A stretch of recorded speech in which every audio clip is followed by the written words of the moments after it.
აჭარის უმაღლესი საბჭოს წევრები ჯანდაცვის კომისიის თავმჯდომარე ჯემალ ფუტკარაძე დღეს ახალგაზრდებსა და არასამთავრობო ორგანიზაცია ახალგაზრდული კოლეგიის წევრებს შეხვდა. შეხვედრის მიზანს ახალგაზრდებისათვის უმაღლესი საბჭოს საქმიანობის შესახებ ანგარიშის წარდგენა, საბჭოს მუშაობის სპეციფიკის სამომავლო გეგმების გაცნობა წარმოადგენდა. შეხვედრის ფარგლებში ახალგაზრდებმა დეპუტატს მათთვის საინტერესო შეკითხვებიც დაუსვეს. სტუდენტების ინტერესის სფეროს საკანონმდებლო ინიციატივები, აჭარის ტელევიზიის ბორდის დაკომპლექტების და ცენტრალურ მთავრობაზე დამოკიდებულების საკითხი წარმოადგენდა.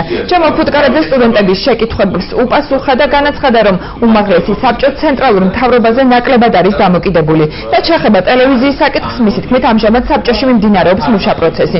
დისკუსია შეხვედრა პროექტის დისკუსიის კვირაულის ფარგლებში აჭარის სპორტისა და ახალგაზრდობის საქმეთა დეპარტამენტის მხარდაჭერით განხორციელდა. კითხვა ეხებოდა მას ამდენად გზნობს თავისუფლად უმაღლესი საბჭო გადაწყვეტის მიღების დროს. კანონი აჭარის ტელევიზიის შესახებ ამდენად შეურაცხყოფად გზნობს უმაღლესი საბჭო, როდესაც მათი ინიციირებული კანონური პროექტი პარლამენტში რეალურად ჩავარდა. ამომწერავი პასუხი მივიღე და ბატონ ჯემალის პასუხი იყო, რომ ყველაფერს სჭირდება განხილვა, ფართო დისკუსია, ფართო საზოგადოებასთან და შესაბამისად შემდგომ უნდა მოხდარიყო ამ კანონური პროექტის გასვლა პარლამენტში. საინტერესო შეკითხვები დასვიეს.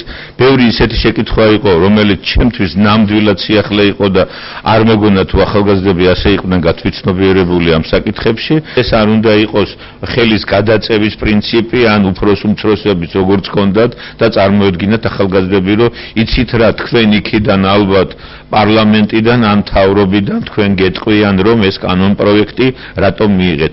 ასეთი რამ ჯერეთი არ იქნება, ვერავინ ვერაფერს ვერ გვეტყვის, ჩვენ ერთმანეთთან გვაქვს ძალიან კოლეგიალური დამოკიდებულება, მაგრამ აუცილებელი არის კონსულტაციები. დღევანდელი შეხვედრა სწორედ აჭარის უმაღლესი საბჭოს მუშაობის სპეციფიკის გაცნობას და მათ მიერ ესე ვთქვათ, ერთგვარი ანგარიშგების მოსმენა იყო და შემდეგ კითხვა-პასუხის რეჟიმში საკმაოდ მოთხოვნადი არის და საკმაოდ ესე ვთქვათ, ბატონ ჯემალის მკაფიო და ამომწურავად მიიღო გასცეს პასუხები, თუმცა სტუდენტების და ახალგაზრდების მაინც ხდება აი იმ კონკრეტულად ჩაძიება, ვინაიდან საკმაოდ მაღალი არის ინტერესი.